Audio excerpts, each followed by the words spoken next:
Welcome to Things You Don't Know. In this podcast, I want you to take a little trip with me.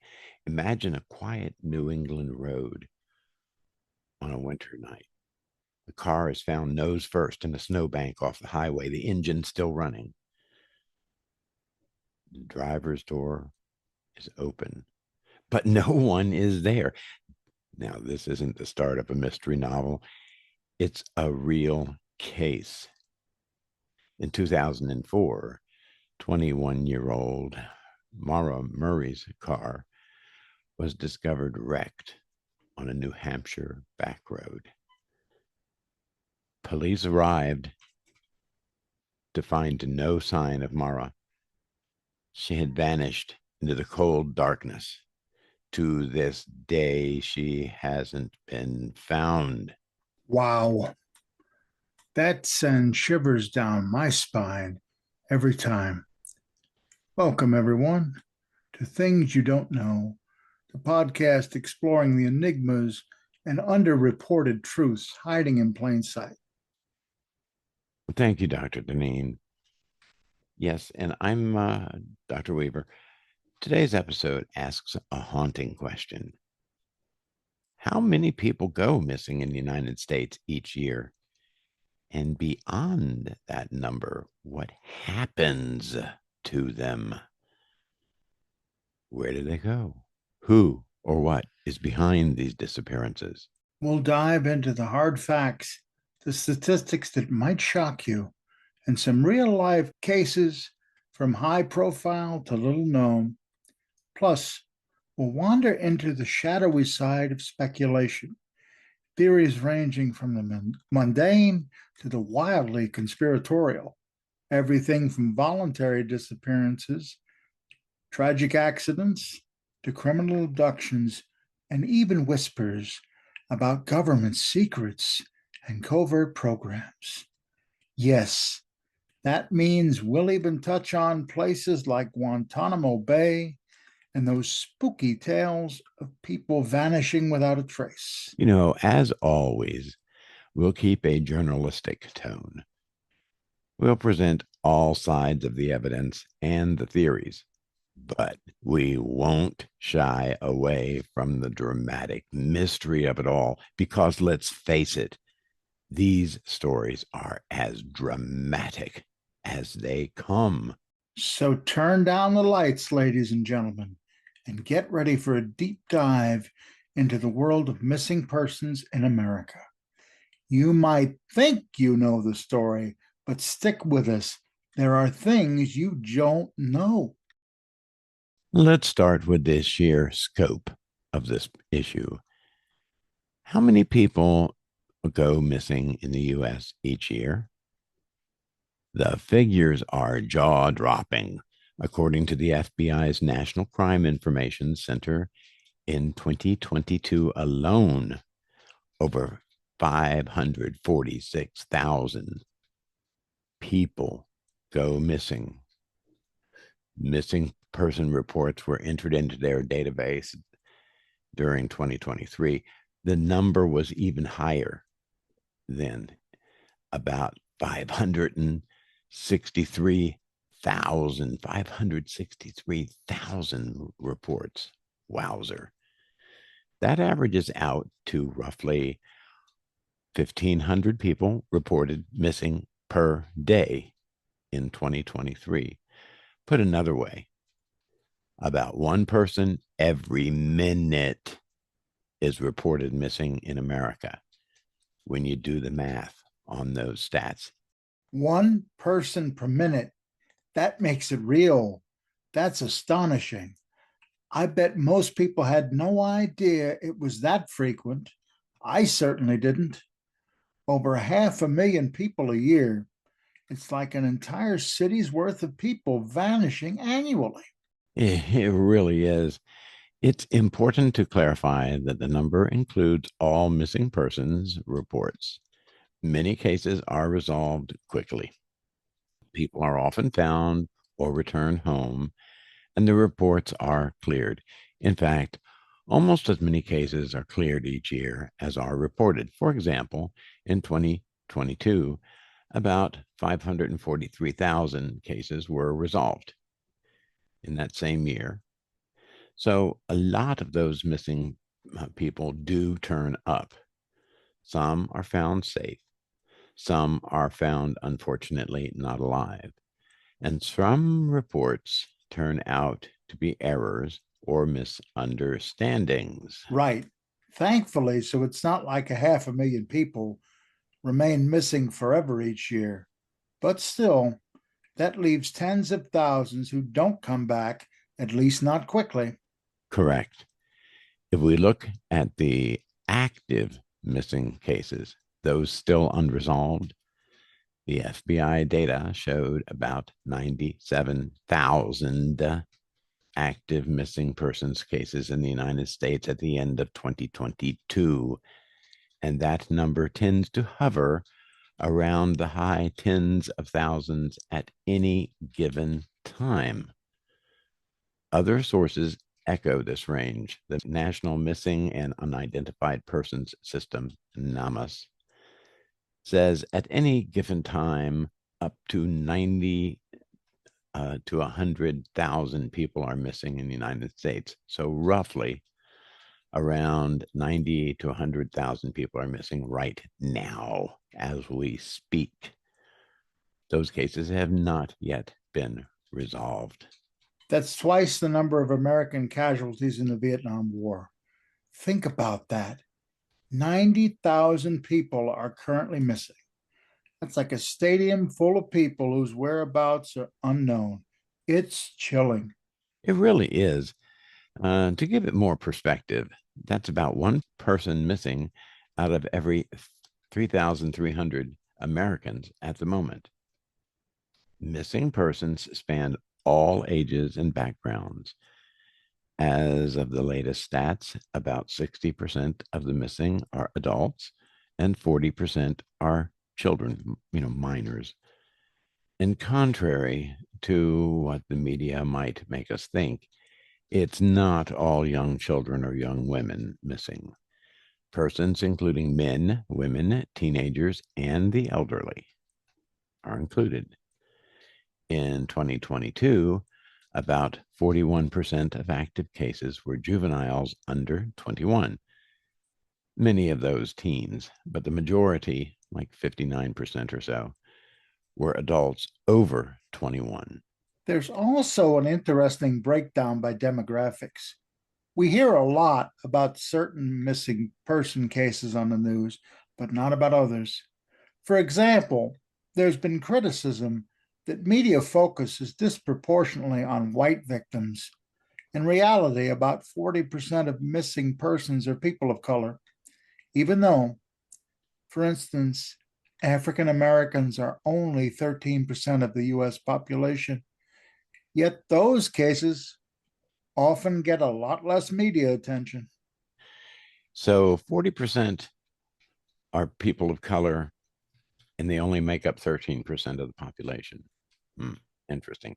That is a great point.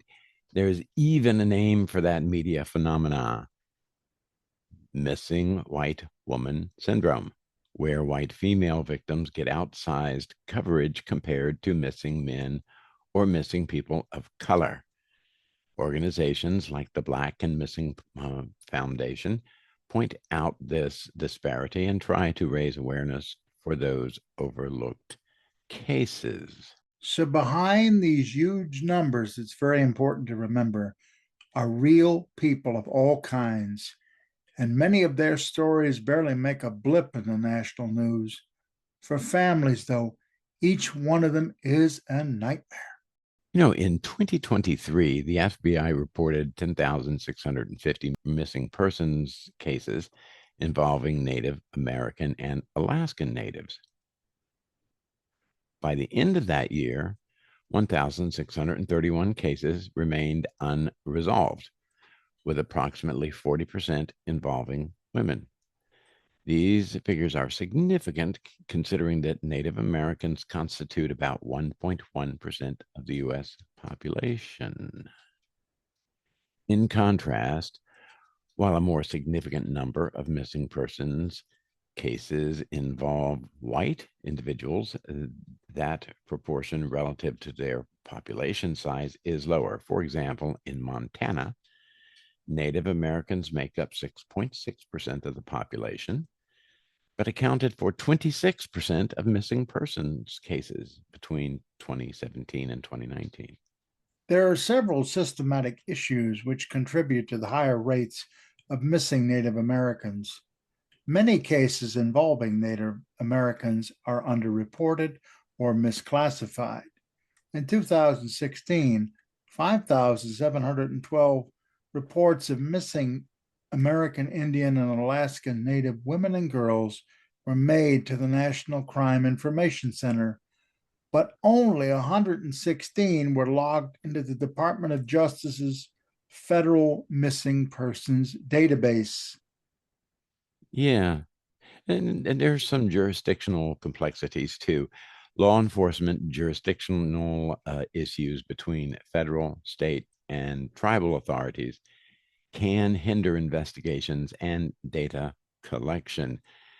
Also, media coverage disparities.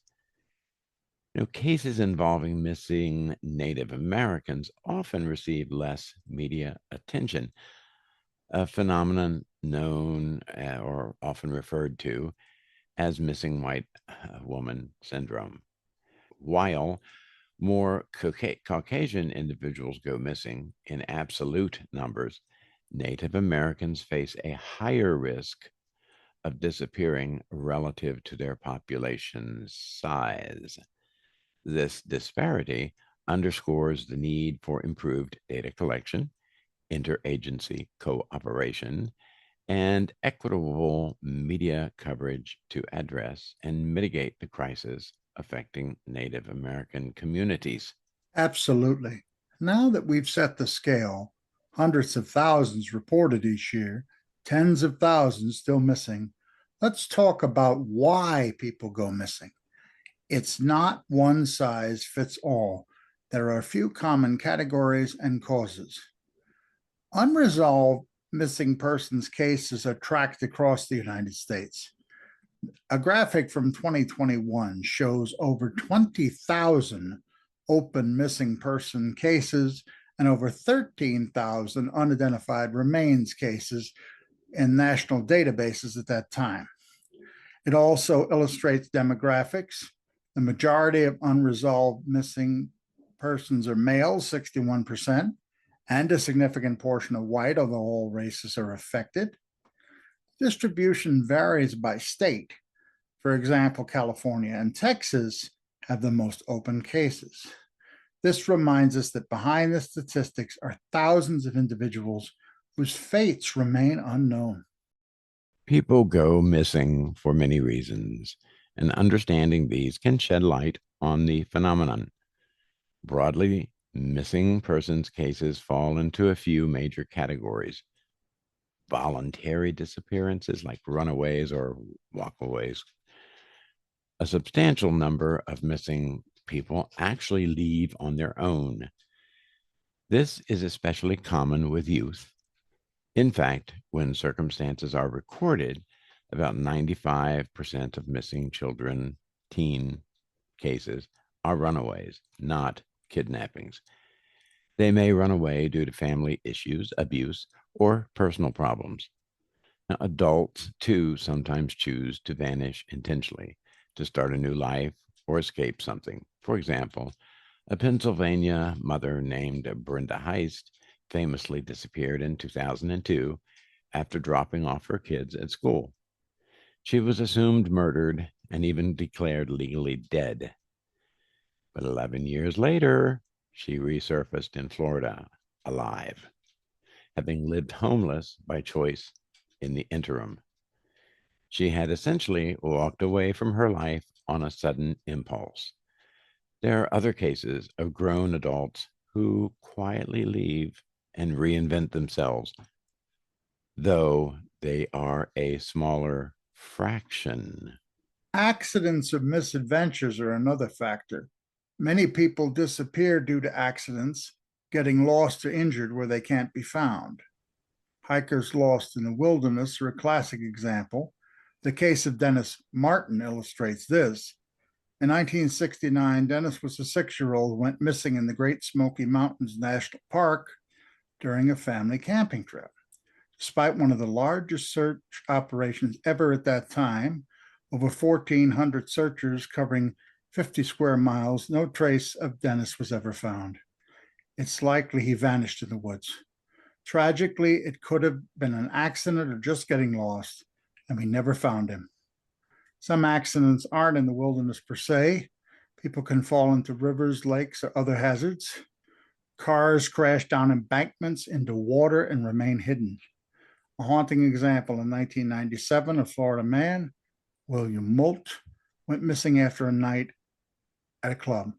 For 22 years, his fate was a mystery until 2019, when someone scanning Google Earth spotted a car submerged in a pond. Authorities pulled it out and found Moult's skeletal remains inside. It appears that he accidentally drove into the pond the night he disappeared. So sometimes the person is there, but it can take years to discover due to the circumstances. Sadly, many disappearances are the result of crimes. This ranges from kidnappings and human trafficking to murder with a hidden body. Kidnapping by strangers is the scenario that gets the most media drama, but it's actually relatively rare. In 2022, of all the hundreds of thousands of cases, only 296 were reported as abductions by strangers. That's around 0.1% of the cases where circumstances were noted. Far more common are family-related abductions, like a non-custodial parent taking a child, about 2,300 cases in 2022, or domestic violence situations or other foul play by someone the victim knew. And then there are those horrific cases of serial killers. Historically, predators like Ted Bundy or Samuel Little were behind the disappearances of many young women who simply never came home one day until evidence of their murders surfaced years later. We should also mention human trafficking, especially among vulnerable youth. This is a serious issue. The National Center for Missing and Exploited Children estimates that about 1 in 6 endangered runaways end up being sex trafficking victims. In other words, some kids run away and then are exploited, essentially disappearing into a criminal underworld. Mental health and other causes can also be a factor here. There are cases where someone disappears due to mental illness, dementia, or miscommunication. An elderly person with Alzheimer's might wander off. That's why we have silver alerts, and they get lost. Some people suffer a mental health crisis, dissociative episode, or amnesia, and end up as John or Jane Doe in a shelter or hospital, not knowing who they are. Tragic example was a firefighter named Denny Philippides, who went missing while skiing in New York in 2018 and was found 6 days later in California, confused and still in his ski clothes. He had apparently had a head injury and little memory of how he got across the country. Cases like that are rare, but demonstrate the variety of ways someone can vanish. Dr. Weaver, that's a great breakdown. It's important to grasp that missing doesn't automatically mean a crime or a tragedy. Sometimes it's voluntary or an accident where we just haven't found the person yet. But of course, many cases are crimes or very grim outcomes. Each category has its own examples that are just incredible to think about. Exactly. And sometimes cases move from one category to another as new information becomes available. For instance, what might look like an accident could turn out to be foul play, or vice versa. Let's highlight a couple of notable cases for each to make it more real. For a voluntary disappearance, Brenda Heist's case you mentioned, that's a real shocker. A mom so overwhelmed, she abandoned her life and was gone for over a decade. It's hard to imagine the family's feelings. They thought she was likely dead, only to learn she chose a life on the streets. There was also that story of an Army veteran who faked his own disappearance to start fresh in Mexico. It happens, although it's not super common. On the accident side, Dennis Martin's story still spooks a lot of people because it's so mysterious. Another one that comes to mind is the disappearance of aviator Amelia Earhart in 1937. That's an older case, but arguably the most famous disappearance accident, or was it an accident? Earhart and her navigator, Fred Noonan, vanished over the Pacific Ocean during her attempted round the world flight. The US government launched what was then the most expensive air sea search in history, but no trace of her plane was found. She was eventually declared dead, but to this day, nobody knows exactly what happened. Did they crash into the ocean and sink? Did they crash land on some remote island? Earhart's disappearance remains one of history's iconic mysteries. It shows how even a skilled person can go missing given the right or the wrong circumstances. And on the criminal side, we have some outcomes that, believe it or not, are actually hopeful. Not everyone kidnapped stays missing. Remember the Cleveland kidnapping victims? In the early 2000s, Amanda Berry, Gina De Jesus, and Michelle Knight were each abducted off the streets of Cleveland. They were held captive in a residential house for about a decade, chained and abused, hidden in plain sight. Miraculously, in 2013, Amanda Berry managed to escape and call for help. And thank God, all three women were rescued alive. It was an incredible emotional story. These women had been missing for 9 to 10 years, and many had feared the worst, but they were alive. That case revealed that sometimes missing persons are still out there and can be saved. That's a rare happy ending among criminal cases. Often it goes the other way. A missing person turns out to be a murder victim whose body was hidden. A heartbreaking, unresolved example, Susan Powell, a young mother from Utah, disappeared under very suspicious circumstances in 2009. She had a troubled marriage. Her husband, Josh Powell, was suspected by police, but never charged. He even did a sketchy camping trip with their two little sons the night Susan vanished, claiming she just was gone when he returned. Susan's body has never been found. Tragically, a couple years later, that husband killed himself and their children in a horrific act, blowing up his house. So we're left believing Susan was likely murdered by him. But without her remains or a confession, it's officially unresolved. It's one of those cases that haunts investigators. There are many like that, where someone is missing but presumed murdered. Jimmy Hoffa is the best known classic example, the famous Teamsters Union leader who disappeared in 1975 from a restaurant parking lot in Detroit. I've seen that restaurant. There's strong belief he was killed by the mafia. He certainly had mob ties, but despite decades of searching, digging up fields, and even demolishing stadiums, his body has never been found. Hoffa's fate is a piece of American lore at this point. Was he buried under Giant Stadium? Dissolved in acid? No one knows, and that mystery persists 50 years later. Speaking of lore and legend, how can we not mention DB Cooper, which we did cover in another podcast, which I strongly urge you to check out. It's pretty good.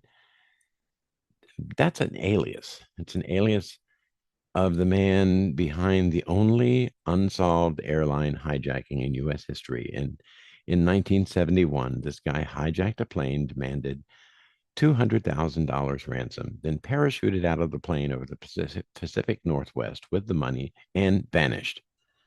Despite a massive manhunt, he was never located. To this day, Cooper's identity and fate remain unconfirmed, and we don't know if he died in the jump or got away and lived under a new identity.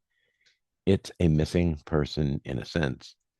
The perpetrator missing with his loot, and it has fueled endless speculation and even a bit of folklore. I love the DB Cooper story. It's like a real life heist mystery. And then there's the modern cases that have exploded on social media, like Maura Murray, which we open with. The internet sleuthing community is obsessed with her case, a 21-year-old college student who crashes her car and disappears minutes later. No one has solved it.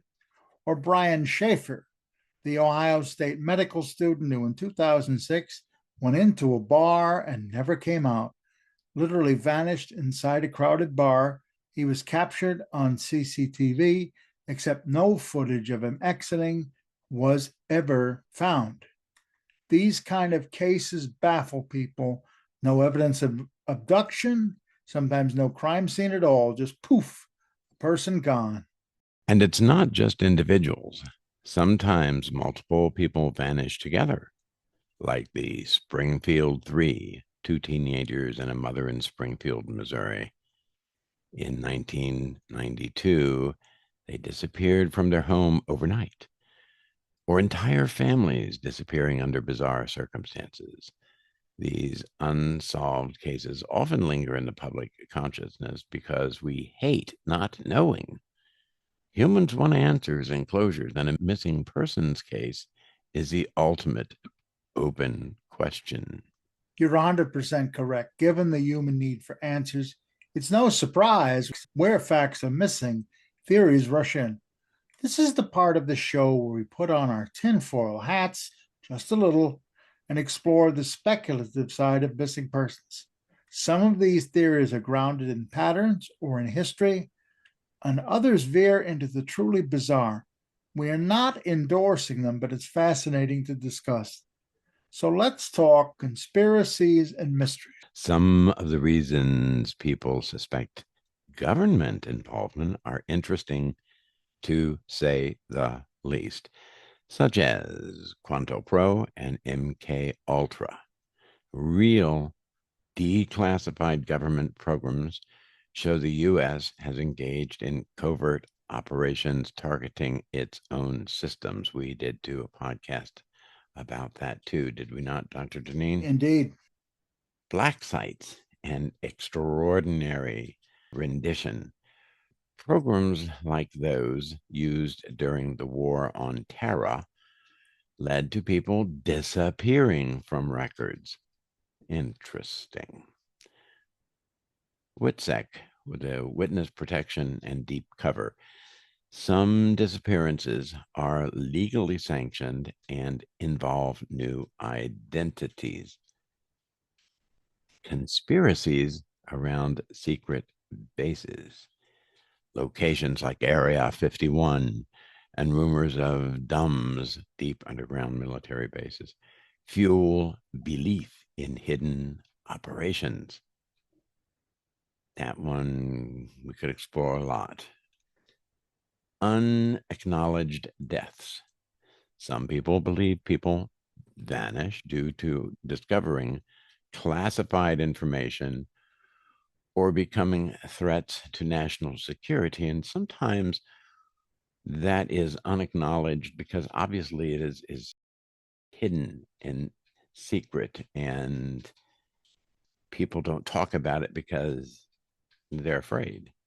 Some believe in the missing 411 cases documented by David Paulides, which involve unexplained vanishings in national parks and suggest the government cover up because the Park Service allegedly doesn't track these cases centrally.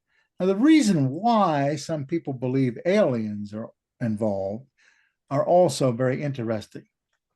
UFO or UAP sightings near the disappearance zones, notably in remote areas like the Sierra Nevadas or Alaska.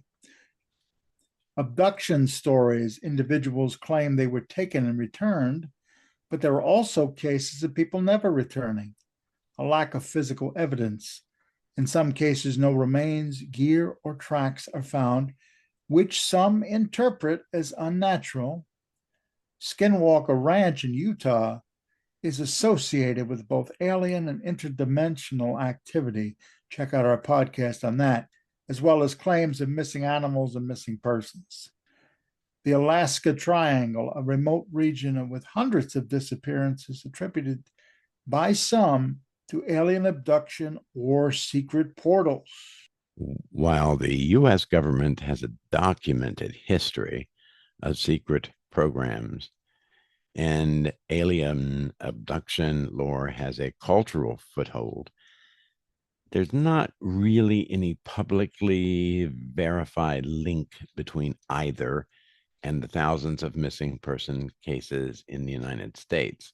That said, the absence of evidence in some cases keeps speculation alive, and that's why it remains a popular topic for mystery podcasts and books. It's also, some of those are very suspicious things that happen. One area of speculation revolves around patterns in disappearances. For example, you might have heard of the smiley face murder theory. This is a theory proposed by a couple of retired detectives who noticed that dozens of young men went missing over the years, were later found dead in bodies of water in various Midwestern states. Officially, these were ruled accidental drownings. College kids out drinking who tragically fell into a river. But the theory alleges something more sinister, that perhaps a serial killer or a group of killers is targeting these men and leaving graffiti of a smiley face near the sites. They connected 45 cases across several states this way. Law enforcement remains highly skeptical and says there's no concrete evidence of a serial killer gang, pointing out that drowning deaths among young men aren't uncommon and often alcohol is involved. Nevertheless, the smiley face killers theory has its believers who insist that these cases are linked. It shows how people try to find meaning or culprit when faced with a pattern of unexplained deaths. I remember that. It's very controversial. Some families of victims believed it, others didn't. It's like we see faces in clouds. Sometimes patterns emerge that just might be coincidence, but our brains latch onto them. Still, it's creepy to imagine a clandestine cabal doing away with people and leaving a signature symbol. On the topic of clandestine, let's go full X Files for a moment. There are those who suspect that some missing people might be victims of government activities. The idea of being disappeared by a government agency, intentionally and secretly detained. It sounds like a Hollywood thriller, but let's talk about it. We know authoritarian regimes in other countries have literally disappeared dissidents, like in Argentina's dirty war, in North Korea, etc. Could anything like that happen or be happening in the United States? This is where we tread into very speculative territory. There's no solid evidence that the US government is snatching away ordinary citizens off the streets and making them vanish. However, there have been some cases that fuel these suspicions. One example is Jose Padilla, Uh, he's an American citizen who was essentially disappeared for a time. In 2002, Padilla was arrested at Chicago's O'Hare Airport as a suspected terrorist. Instead of charging him in civilian court, the government declared him an enemy combatant and locked him up in a Navy brig. He was held incommunicado for about 3.5 years. No contact with lawyers, no contact with family. He was reportedly subjected to harsh interrogation tactics similar to what detainees at Guantanamo faced. For that period, to his mother and the outside world, it was like he had vanished into a black hole of the military. Eventually, his case became public and went through the courts. But the precedent scared people, including myself. If it happened to him, could or does it happen to others under the radar? Padilla's case is often cited by those who think some missing persons might actually be in some secret prison. And then there's Guantanamo Bay itself, which you mentioned before. Gitmo is, of course, the United States detention camp in Cuba for terror suspects.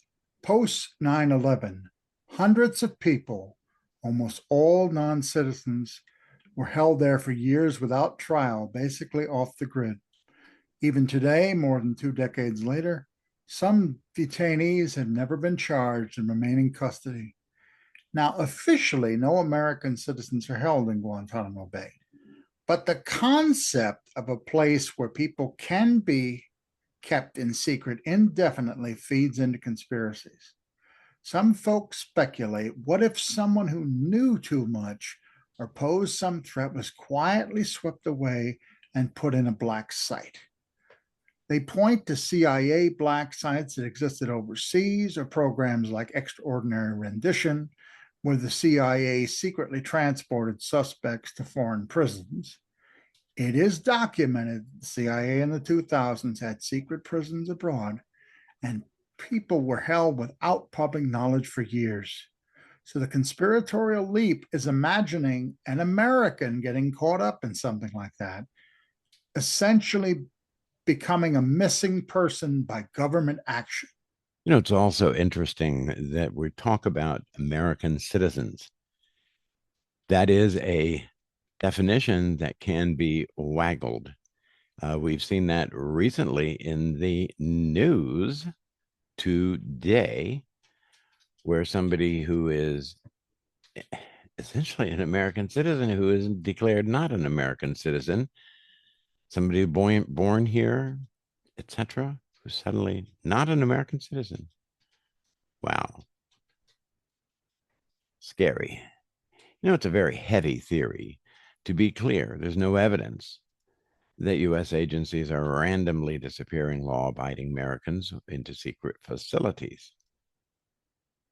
But historically, our government has done covert things that sound like sci fi. For example, the CIA's Project MKU Ultra in the 50s and 60s. This was a secret program where they experimented on unwitting individuals with LSD and mind control techniques. People weren't exactly vanished long term in MKU Ultra that we know of, but some were effectively kidnapped for brief experiments or had their lives derailed without their consent. There's also the FBI's COINTELPRO in the 1960s, which illegally targeted and harassed civil rights activists and others, many others, like people who might exercise First Amendment rights and talk about the government. Hey, perhaps even me sometime, huh? Though again, not by disappearing them, more by surveillance and smear campaigns. My point is, there is precedent for the government conducting unethical secret operations on individuals. That reality, once revealed, understandably breeds paranoia, and maybe some unexplained disappearances could be connected to hush hush operations. I'll admit, my mind wanders there at times. Like, take someone who really goes missing without a trace. No evidence of a crime, no mental health issues, they're just gone. Invites the wild theories. Could they have stumbled on a secret, seen something classified, and been whisked away? Or did maybe they even volunteer to go into a witness protection type thing where they had to fake their own disappearance? Witness protection, Witsec, is a legitimate program for informants. They get new identities and essentially their old self disappears. Usually their close family knows and they're accounted for by the United States Marshals. So they're not truly missing persons, but to an outsider, it might look that way. Some conspiracy theorists speculate that now and then a high profile missing persons case might actually be someone in witness protection or under deep cover. It's far fetched, but you can see how people will grasp at any straw. You even hear the theories about alien abductions or paranormal causes for disappearances.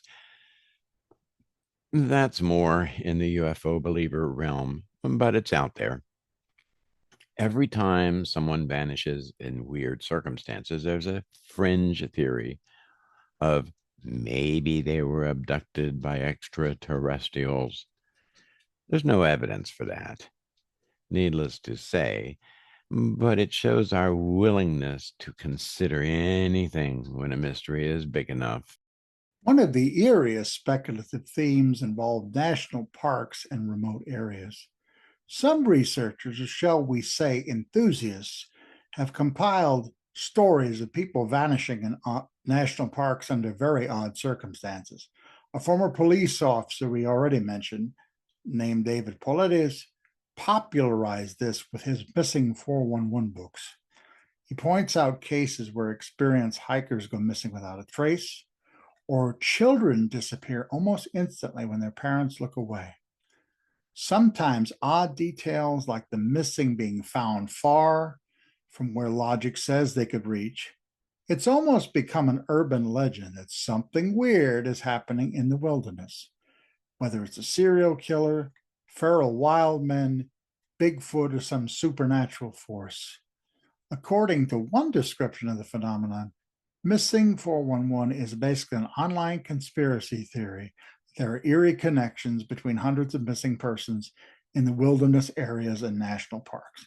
The Park Service doesn't keep a single unified list of all people missing in the parks. They're handled case by case, which conspiracy folks interpret as a cover up. More rationally, people getting lost, hypothermia, animal predation, these are the likely culprits. But it hasn't stopped the speculation that something like a government secret could be involved, like maybe those areas hide secret bases or experiments. Again, no evidence, but it's a very X-Files likely idea or one of Oliver Stone's films that certainly has a following. Indeed. One thing I notice about many of these theories, they often arise from frustration with lack of answers. When a case goes unsolved for too long, people start entertaining increasingly out there possibilities. It makes sense. It's like a vacuum that wants to be filled. If 90,000 people are missing and we resolve most of their stories, great. But for those that remain mysterious, especially high profile cases, human nature drives us to propose something rather than accept. We just don't know. Exactly. And sometimes the official explanations, even if logical, just don't satisfy everyone. Like with Amelia Earhart. Most historians think she simply crashed into the ocean and sank, but the lack of physical evidence has spawned theories that she was captured by the Japanese as a spy or that she survived on an island. In fact, one theory posits she was on a secret government mission and survived under a new identity. None of these theories are proven, of course. Or take the case of those 43 college students in Mexico. Although not a United States case, it's instructive. When they vanished and the official story had holes, people concocted the most elaborate conspiracy theory. Let's not forget that sometimes new evidence does emerge after many years, completely changing the story. That's not conspiracy. That's just dogged investigation or new technology. For example, a cold case might be solved by DNA identification decades later. Or a missing person might be found because someone spots a clue in an old photo. It actually happened recently with the case of Johnny Ghosh, a paperboy that had been missing since 1982. No, he has not been found, but photographs surfaced that some believe show him in captivity, fueling theories of a larger pedophile ring.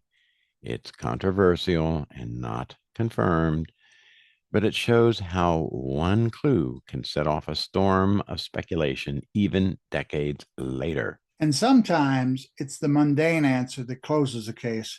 Earlier, Dr. Weaver, you mentioned the car found on Google Earth in a pond. A very ordinary accident explained a 22-year-old disappearance.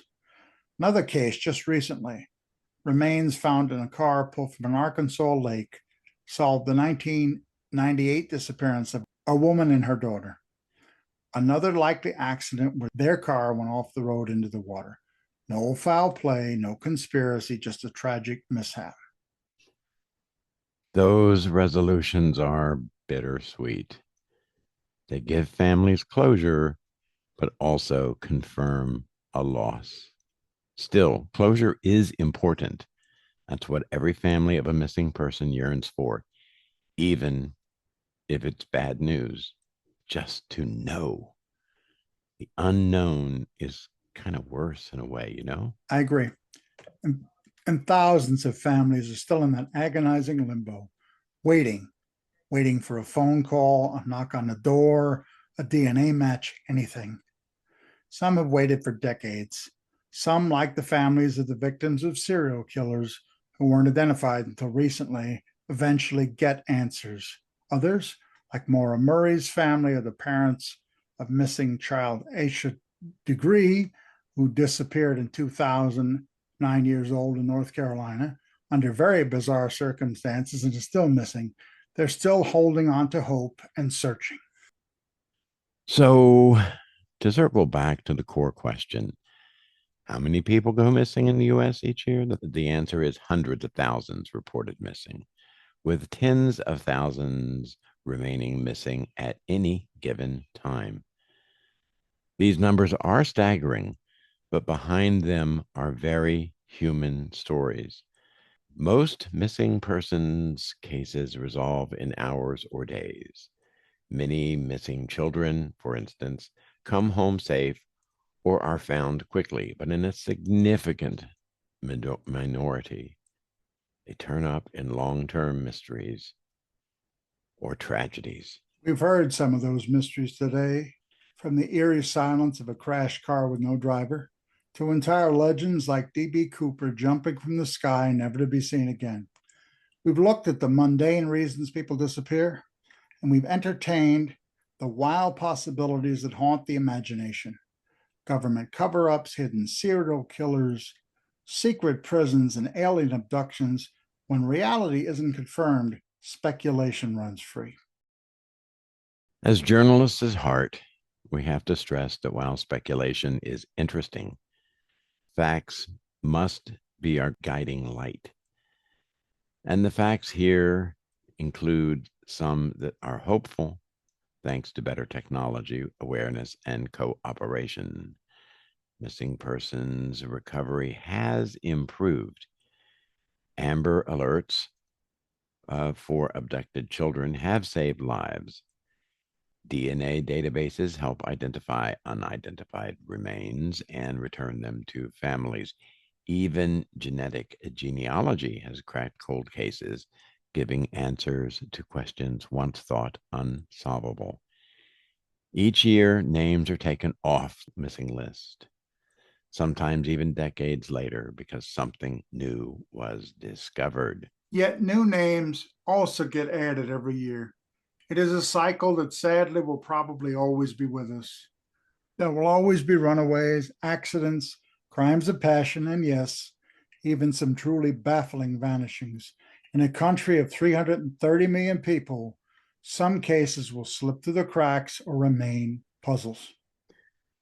What can listeners take away from this? For one, an awareness that the missing persons issue is larger than most realize. It's not just a plot device for movies. It's a real and ongoing concern, perhaps also a sense of empathy. The next time you see a missing poster or an Amber Alert on your phone, that's one of potentially hundreds of thousands for the year. But for that family, it's the one that matters. Absolutely. And maybe, just maybe, we can stimulate a curiosity to dig deeper and help. There are many organizations and databases where the public can view cold cases and even submit tips. Who knows? A listener out there might hold a piece of information that could solve one of these mysteries. It's happened before that a random citizen connected the dots, like the guy on Google Earth who spotted that submerged car.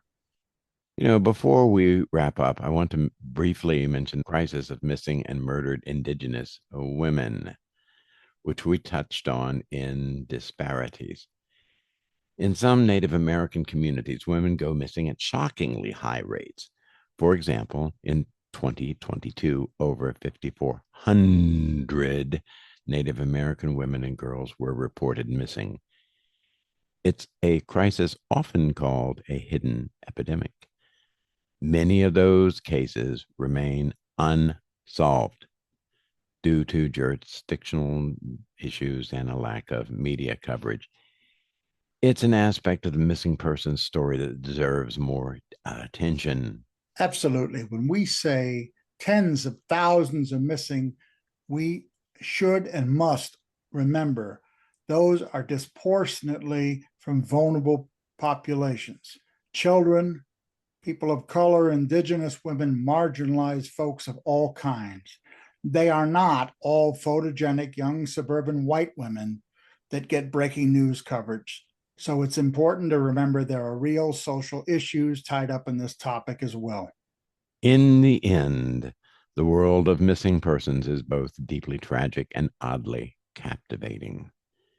It draws us in because it's like the ultimate real life mystery. Someone was here and now they're gone. As a society, we're compelled to search for them, literally and figuratively. We search forests and lakes. We search archives and clues. We search our own minds for theories. We hope for the safe returns. We fear the worst. And sometimes we encounter the outright strange.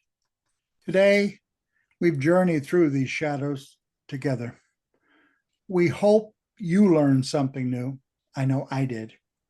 The next time you see a statistic about missing persons, you'll know the scope. And the next time you hear about a baffling disappearance, you'll recall some of the possibilities we discussed, both logical and fantastical. If you want to explore further, or if you have information on a missing person case, we will include links in the show notes here to resources. And as always, we encourage you to check out the sources we cited.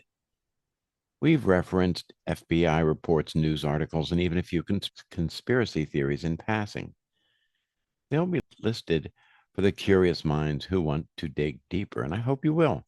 Mysteries like these, friends, remind us that the truth is sometimes stranger than fiction, and sometimes fiction is all we have until the truth comes out. Thank you for joining us on this episode of Things you don't know, please subscribe, leave a like, comment, suggestions, and more importantly, stay safe out there and keep your eyes open. You never know. You might be the one to find the next clue in a missing persons case. Okie dokie. Well, listen, goodbye for now and come back soon. We've got some pretty good stuff coming up. And as I said, also we have a list of the sources down at the bottom if you want to check that out for further information. So for now, bye bye. So long, folks.